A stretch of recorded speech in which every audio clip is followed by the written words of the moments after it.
El proyecto de la ciudad de las niñas y de los niños, como le llamamos ahora, antes nació como la ciudad de los niños, porque en Italia no se acostumbraba mucho tener en cuenta el tema del género, significa una conversión política. Es decir, lo que me interesa mucho aclarar que no es un proyecto pedagógico, no es un proyecto educativo, en el sentido que no tiene como objetivo que los niños aprendan algo más, sino es un proyecto político porque su objetivo es el cambio en la ciudad. Es decir, los niños son como un instrumento de cambio. El objetivo no son ellos, sino es la ciudad. Por lo cual, la administración, la alcaldía, el gabinete que elige de entrar en este proyecto es alguien que se reconoce inquieto, que no está contento, que no está satisfecho. Reconoce que la ciudad así como es, no es buena. No es buena para los niños, no es buena para los ancianos, no es buena para los minusválidos, pero no es buena para nadie. Lo hemos hecho como queremos nosotros adultos, pero de hecho tampoco nosotros vivimos bien. Por lo cual, abajo de todo hay un reconocimiento de necesidad de cambio. Yo siempre digo, cuando un alcalde está tranquilo, está satisfecho, piensa que las cosas que así como van bien, que no se mueva, que no se preocupe. Si al contrario está inquieto, está insatisfecho, nota que algo es, bueno, puede ser un camino.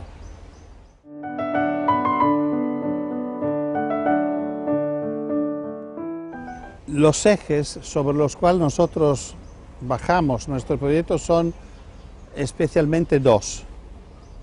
Una es la participación de los niños al gobierno de la ciudad y el otro es el reconocimiento del derecho de los niños a moverse libremente en los espacios públicos de su propia ciudad.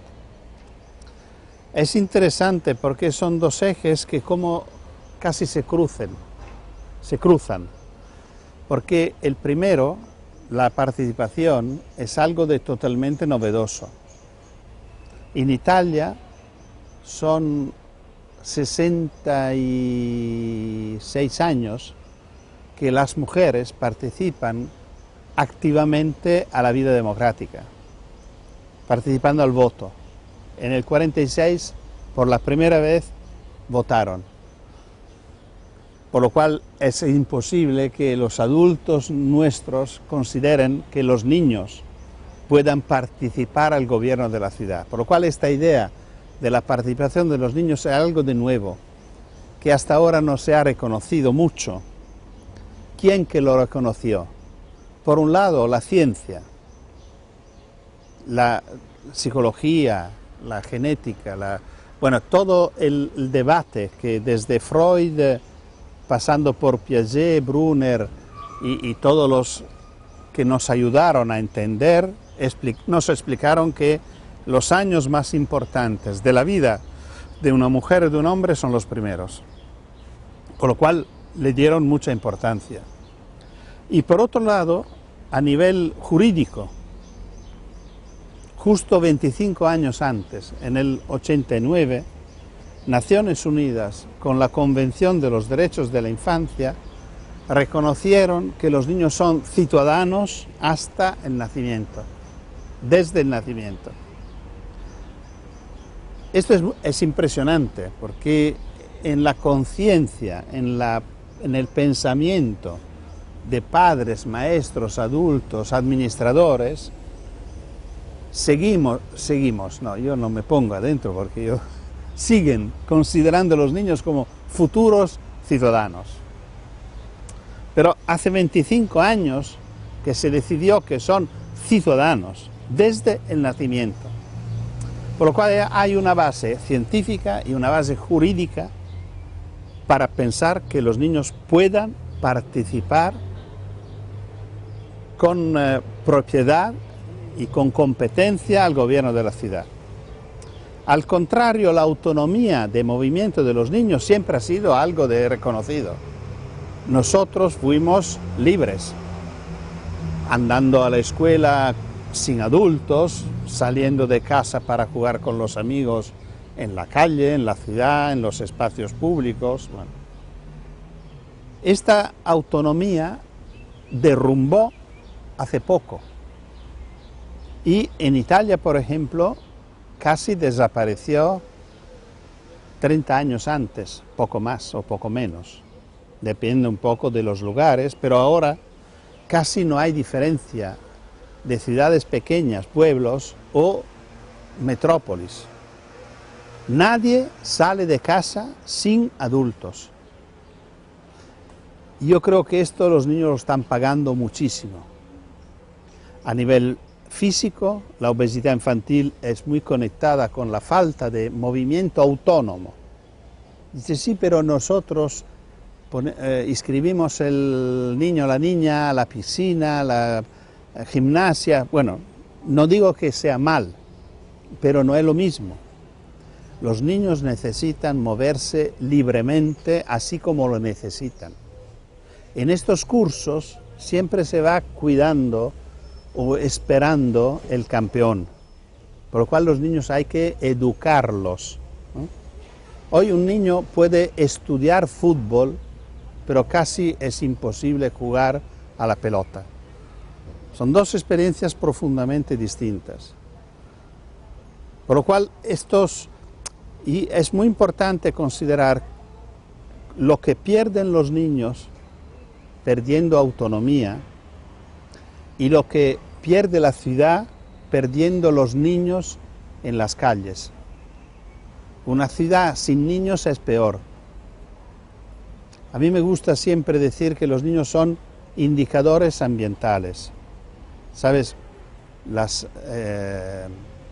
golondrinas, las luciérnagas se consideran indicadores ambientales. Significa que si desaparecen, significa que hay una contaminación grave. Bueno, los niños un poco son indicadores ambientales. Si se ven en la calle, significa que la ciudad está sana. Si desaparecen, la ciudad está enferma. Y hay otro elemento muy importante. Si hay niños en la calle es más segura. Esto aparentemente es una paradoja, que nosotros no dejamos salir los niños a la calle considerando que la calle es peligrosa. Si lo pensamos mejor, podemos llegar a pensar que la calle es peligrosa justamente porque no hay niños.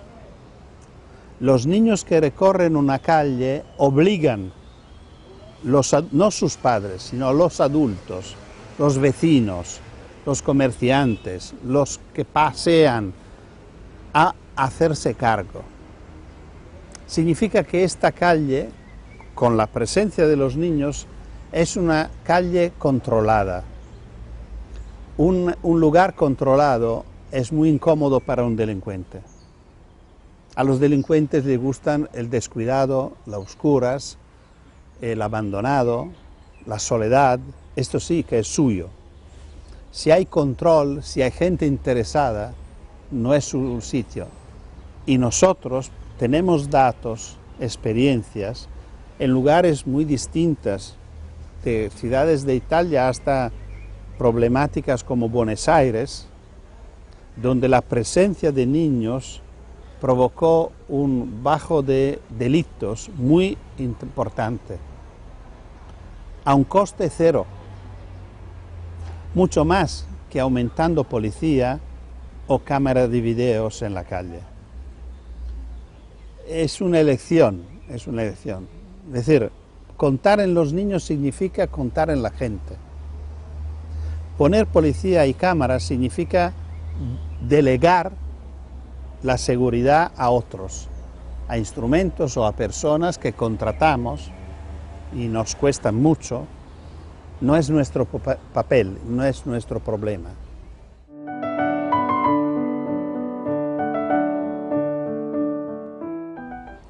El modelo educativo de España es el modelo educativo de nuestros países. Lo que yo considero es que la escuela que yo viví de niño era una escuela para pocos. La mayoría de mis compañeros se dejaron la escuela a lo largo de la primaria. Los que llegaron al final de la primaria, que en Italia termina con quinto, la mayoría eligieron la escuela profesional.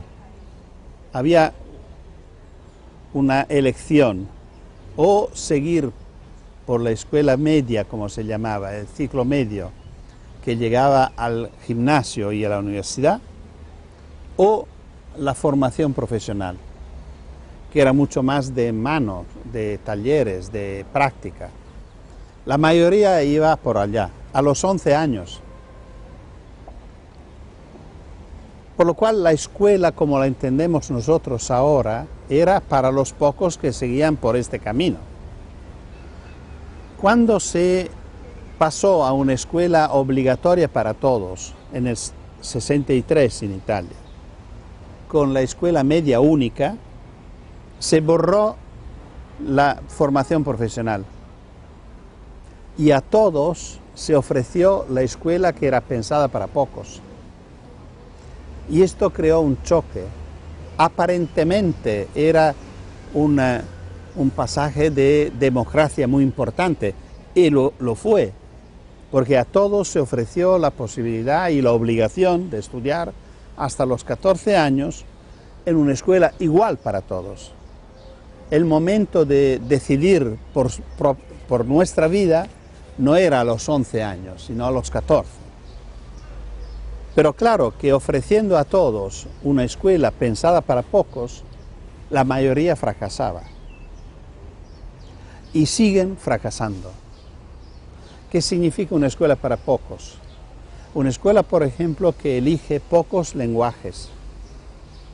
La habla, la lengua, la matemática, la lógica, ciencia, un poco de historia y nada más. Todos los niños que nacieron distintos, porque nacieron poetas, nacieron músicos, nacieron bailarines, nacieron artesanos que tienen un valor en las manos, todos estos no cuentan. Para estos la escuela no existe y fracasan. O si no fracasan, no aprovechan. Por lo cual, una escuela para todos significa una escuela que ofrezca a todos la posibilidad de desarrollar lo por lo cual nacieron, para ser buenos músicos, para ser buenos artesanos. Esto significa una escuela que ofrece a los niños un abanico de lenguajes amplio. Un poco lo que hace bastante la escuela infantil, pero termina con la infantil. Cuando se pasa de infantil a primaria ya hay una reducción dramática, y ni hablar pasando a los niveles ulteriores. Por lo cual, esto es una responsabilidad muy grave. A los 14 años se empieza a hablar de orientación profesional, pero la orientación verdadera se hace a los 3 años, permitiendo a los niños de reconocer su vocación, porque tampoco los niños lo saben a veces. Uno nace pintor y no lo sabe, porque como socialmente no se reconoce, la familia no lo aprecia, se considera que esto sí, que lo puede hacer como descanso, como juego, pero la vida es otra cosa. Y bueno, la escuela para todos es esto, una escuela que cada uno de los niños puede reconocer como la suya. Y por esto no es importante esperar nuevas leyes, tenemos que esperar nuevos maestros.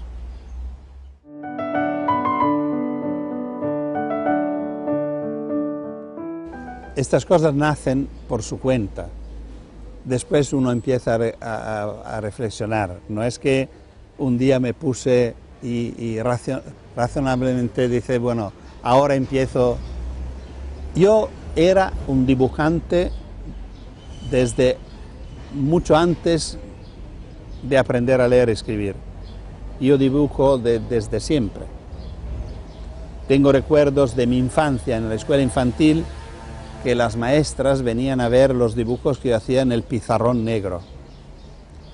Por lo cual, esto era, yo pensaba que mi vida podía ser una vida de pintor. No fue así. Por lo cual pasó a la escuela, a la universidad, pedagogía, todo esto, y la pintura, el dibujo, el arte, se quedó como una experiencia personal, privada. Por lo cual yo tengo muchísimo trabajo de estudio de figura, de retratos, paisajes, cosas en serio que nadie conoce, mía. Cuando llegué al 68, ya investigador que me ocupaba de educación de hace algunos años, la revolución del 68 nos llevó a todos a buscar maneras más directas de comunicar con la gente. Porque yo me ocupaba de educación, de escuela, pero los artículos míos salían en revistas que los maestros no leían. Y mi instituto, mi entidad, me pedía de publicar en revistas internacionales que menos los maestros podían conocer. Por lo cual yo, por un lado, elegí de no respetar esta propuesta que comparto y que me costó a nivel de mi trabajo, elegir de publicar libros y artículos en revistas cercanas al mundo de la escuela. Y el otro fue de empezar a dibujar estos dibujitos, que no existían, para comunicar con más facilidad con el mundo de la educación, tanto en la escuela que en la familia. Pensando que era una experiencia provisional, no pensaba de abrir un camino largo, y con un poco de vergüenza, pensando que no era tan digno ni por un artista hacer dibujitos, ni por un pedagogo hacer dibujitos. Por esto puse una máscara, me disfracé detrás de un seudónimo de Fratto. Y después Fratto siguió y ha tenido una carrera bastante importante. Hoy tenemos casi el mismo número de libros, Tonucci y Fratto, y ha tenido un éxito que yo creo importante. Ha podido comunicar con una entidad que es muy celosa y muy cerrada a la ironía y la crítica, como la escuela. Ha entrado en la escuela, dividiendo los maestros entre los que se enfadan, ofendidos, diciendo cómo te permite decir esto, y los que se conmueven, que son los que no merecen la crítica, pero dicen sí, yo también. Y esta conmoción yo creo que es el motor por un cambio. Las viñetas no cambian, pero mueven. Y efectivamente mucha gente me comenta que estas viñetas se consideran como símbolos, como emblemáticos. Hay profesores de la universidad que la usan para su curso, hay personas que se la ponen en su cuarto, maestros que la ponen en la entrada de la escuela. Bueno, nacieron por esto y lo consiguieron, por lo cual yo creo que Fratto ha tenido éxito.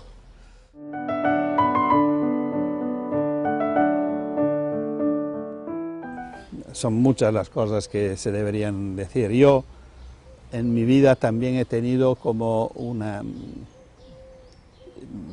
el presidente del Consejo italiano Prodi me nombró presidente del Comité Televisión y Menores, por lo cual me ocupé de este tema.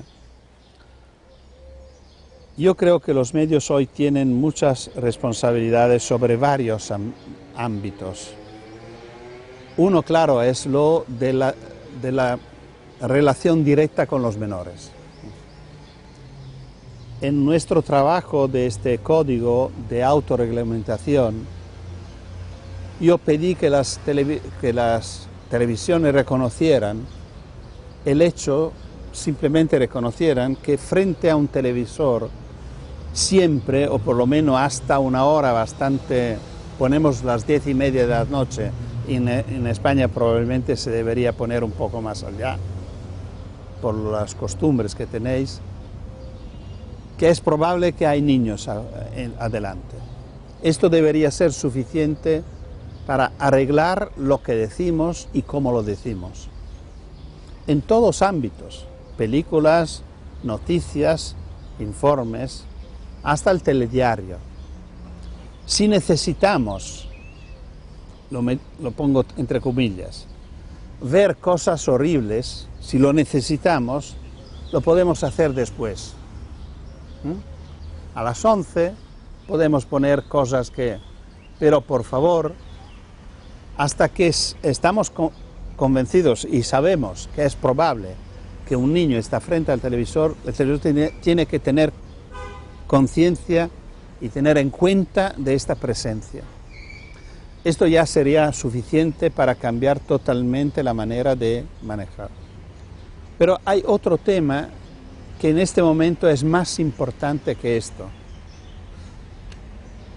Dos temas. Uno es que los niños pagan un coste muy alto por el tiempo que pasan frente a un televisor, a pesar de lo que ven.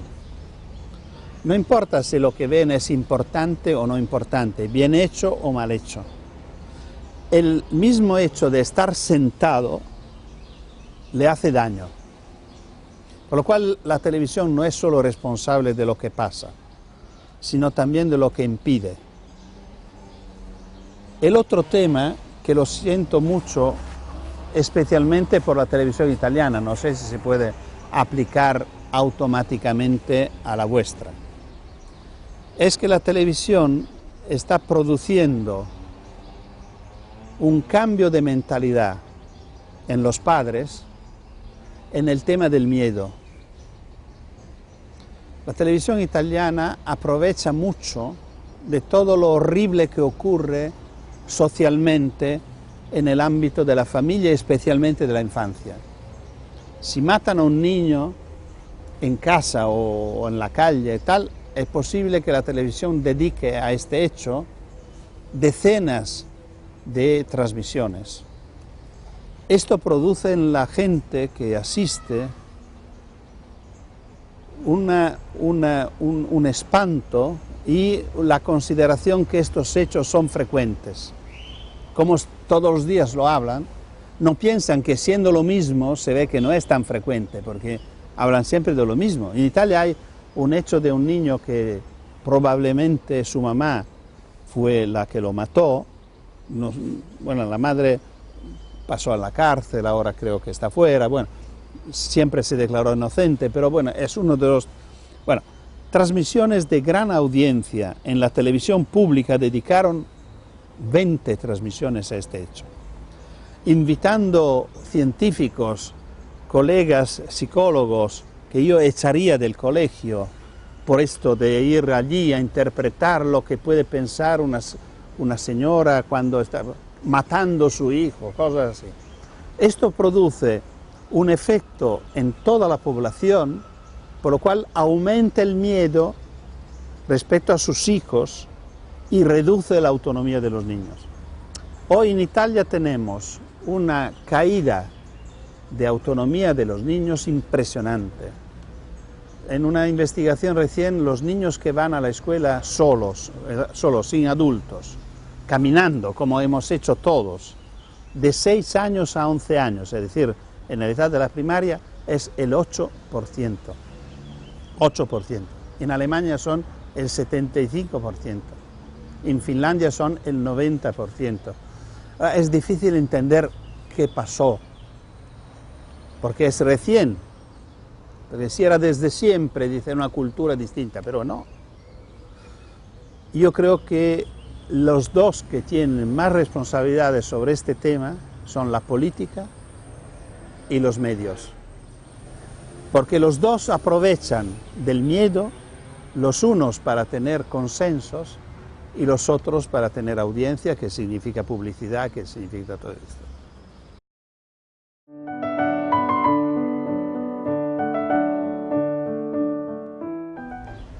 Bueno, yo cuando tengo un problema con la nueva tecnología llamo a mi nieto. Esta es mi relación. Lo que puede decir una persona de mi edad sobre nuevas tecnologías siempre es dudable, porque es otro mundo. Yo aprovecho mucho por lo que puedo, por lo cual cuando viajo tengo mi tablet para comunicar con mis hijos.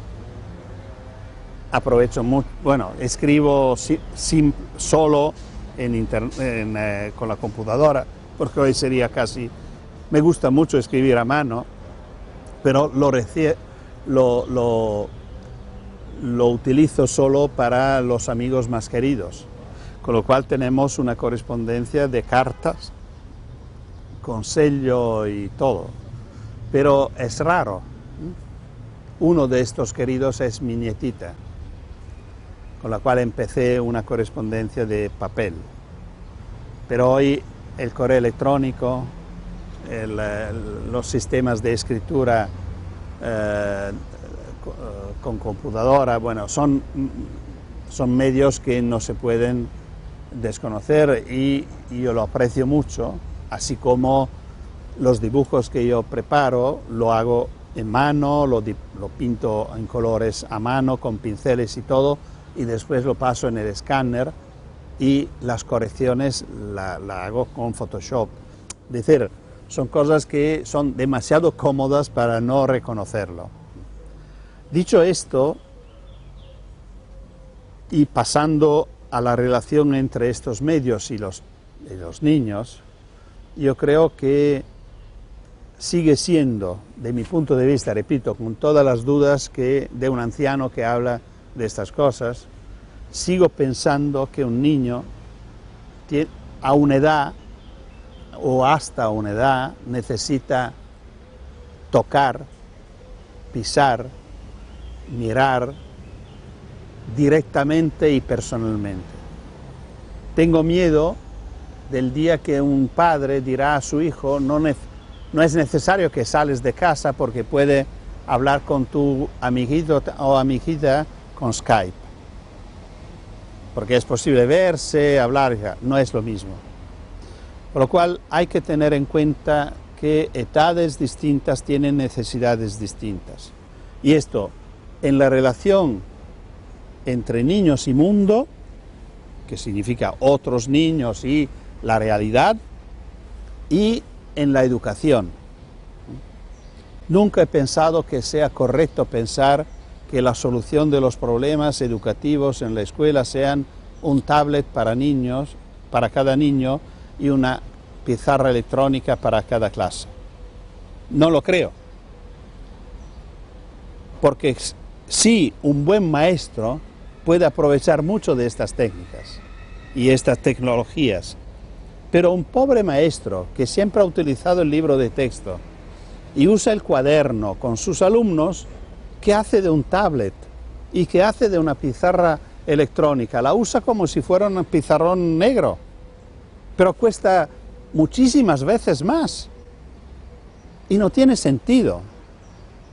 Por lo cual el tema vuelve a qué maestros tenemos, no qué tecnologías.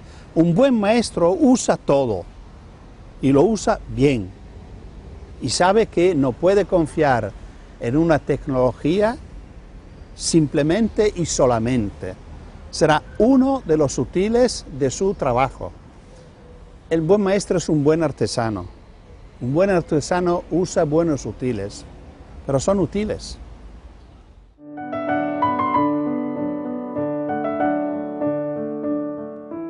Soy un jubilado rebelde. en el sentido que lo único que concedí a mi jubilación fue pasar de un tiempo lleno de trabajo a un tiempo parcial. Con lo cual el cambio sustancial fue que desde cuando soy jubilado paso la mañana en mi despacho y a comer la tarde y cenar y dormir en casa. Por lo cual la mañana me peleo con las colegas y la tarde con mi mujer. Pero medio tiempo es un tiempo, yo creo que puede funcionar muy bien, porque no es suficiente para crear daños excesivos, pero es bastante para vivirlo. No, es que sigo. El tema es más simple, es que yo he tenido la suerte de hacer el trabajo que quería. Me divertí bastante y no veo por qué interrumpir esto. Entiendo y comprendo muy bien una persona que ha tenido que trabajar sufriendo y cuando llega por fin a la jubilación lo deja para no volver nunca más. Pero quien que ha podido vivirlo bien, creo que es obvio que sigue queriéndolo y viviéndolo, y así me toca.